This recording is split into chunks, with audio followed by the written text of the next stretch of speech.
Richard, ¿cómo está? Tenga usted buenos días. Rodolfo, buenos días. Un gusto, como siempre, dialogar con Nativa, con tu persona. Muchas gracias por la deferencia. No, qué ocurrencia, el gusto es nuestro. Bueno, hoy día el diario El Comercio editorializaba sobre las ocurrencias en Patás, asunto que viene siendo recurrente en varias regiones del país, estos enfrentamientos, este saldo de muertos, como decía nuestro corresponsal, a veces incluso ni están registrados los muertos. Pero bueno, ¿qué impresión general tiene brevemente sobre el caso de Patás? Lamentablemente no se está abordándose como Estado la responsabilidad que tiene el país para regular la minería, llamémosle informal, ¿no? Porque al costado de esta informalidad hay ilegalidad también de por medio, porque estamos hablando de ingentes cantidades de dinero que genera esta actividad. Pero la minera poderosa es formal, la minera poderosa es formal. Evidentemente hay detrás de la formalidad de las empresas hay toda una cadena de comercialización que diríamos blanquea el oro que sale irregularmente. Porque detrás de esto están los famosos redinfos, pues, estos certificados que les han entregado a los mineros artesanales con la intención de formalizar, pero que se ha convertido como un instrumento para más bien facilitar que la minería ilegal se posicione en el mercado. Y el oro que sale en el Perú, el oro, estamos hablando específicamente de oro, porque básicamente esta minería está dedicada a explotar oro, es toda una red de intereses creados. ¿En qué consiste? Tienen ese redinfo y con eso supuestamente tienen una concesión. No operan ninguna concesión, sino consiguen el oro ilícitamente, probablemente inclusive desde la propia Amazonía, o en este caso en La Libertad, que es una de las zonas principales productoras de oro, y que nos lleva a esta circunstancia donde cuando ya hay un negocio irregular se empieza a formar mafias, ¿no? La policía dice que han llegado al extremo ya de contratar incluso a grupos delincuenciales como el Tren de Aragua. Porque tienen esa capacidad económica.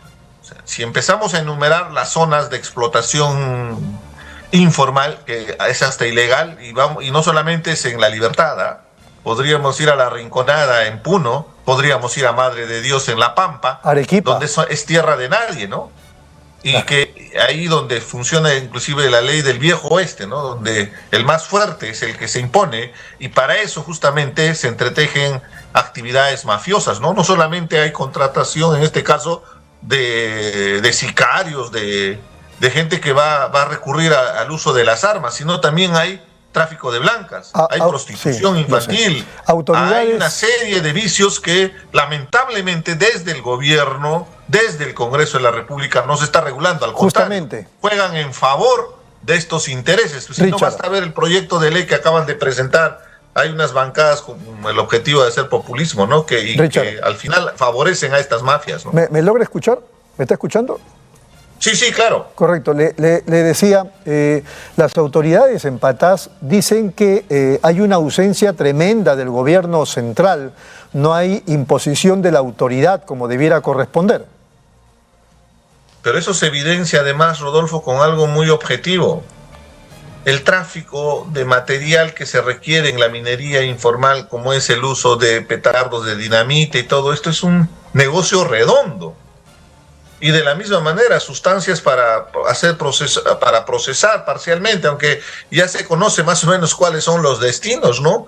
Donde se procesa el mineral y después sale, entre comillas, formalmente, pero sin pagar los impuestos que corresponden, ¿no? Entonces, no sé si me estás entendiendo, se conforma una especie de red completa, desde el tráfico de insumos para la minería informal, la parte, llamémosle, legal del Estado para entregarles estos redinfos, pero en torno a eso, toda una red de mafia, ¿no? Que se le ocurre a usted extremos de violencia. Recuerda bien lo que ha pasado en Caramelí, en Arequipa, ¿no? ¿Se le ocurre a usted cuál podría ser la solución? ¿Qué plantearía usted como solución? Mira, generalmente estos temas están adscritos a las direcciones regionales de energía y minas de los gobiernos regionales. Y una constatación con bastante frustración es que esas oficinas, para empezar, no tienen las competencias técnicas, porque es un espacio político donde van a poner al amigo, al compañero, al que gritaba más en campaña. Y número dos, teniendo las autorizaciones de estas oficinas es que empiezan a desarrollar estas actividades. Bueno, ¿cuáles serían las soluciones o cuál sería la solución, Richard? Por eso, necesitamos formalizar el tema de esta actividad.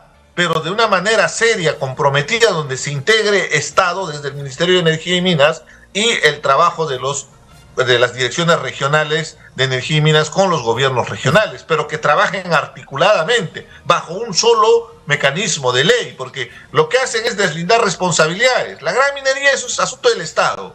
No, la minería informal, eso dedícate tú como gobierno regional. Y si te das cuenta, al final, hasta estos informales son los que financian las campañas de los gobernadores regionales. Muy bien. Entonces, se convierte como un círculo vicioso, una mafia. Entonces, integremos con una nueva ley de minería, es clave la nueva ley de minería, donde se transparente. El otro, sancionemos drásticamente a las empresas formales que utilizan esas redes para proveerse de este oro con sangre, yo diría, porque realmente detrás de ese oro extraído hay actos delictuosos que llegan al extremo, como lo que acabamos de ver en Patás. Y hace un año nos escandalizábamos cuando veíamos en el sur, en Arequipa, ¿no? Una situación parecida donde fueron a ejecutar a la gente que trabajaba, ¿no? Una especie de pelea de mafias, ¿no? Richard, para terminar, y cambiando de tema, ¿qué impresión le da este comportamiento, esta conducta, no sé si cabe decirlo así, del ministro del MIDIS, el señor Julio de Martini, y su festival de órdenes de servicios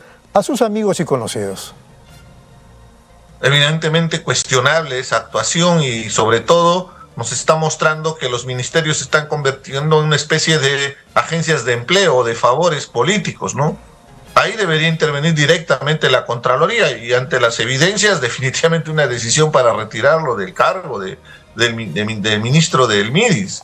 Objetivamente, esto se repite en todos los ministerios, o sea, esto no es novedad. Si no, vayamos a preguntar a Pantaleón y las visitadoras, perdón, al Premier, ¿no? Y las visitadoras que tenía en Palacio de Gobierno, porque ahí está escrito la PCM, las oficinas de la PCM, y ahí en el registro justamente personas allegadas fueron a visitar y posteriormente se ganaron su orden de servicio bastante suntuosa, diría, para beneficio personal, ¿no? Porque además ni siquiera tiene las competencias. No sabía que el Estado te manda correos electrónicos para que te contraten. Esperemos que nos mande, Rodolfo, un correo electrónico para tener chambín, ¿no? Ojalá, o por lo menos... Disculpa la ironía, estoy ironizando, eso que quede claro. Estamos ironizando porque así no funciona.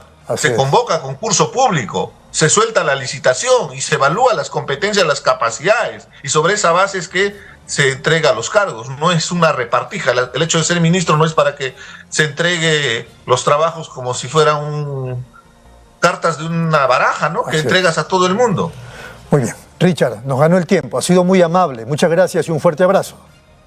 Como siempre, Rodolfo, esperemos salir de esta profunda crisis que estamos viviendo en el país con todo lo que viene aconteciendo, siempre con la esperanza de que los peruanos somos mucho más que esta gente que está involucrada en actos de corrupción. Un gran abrazo. Muchas gracias, un gran abrazo.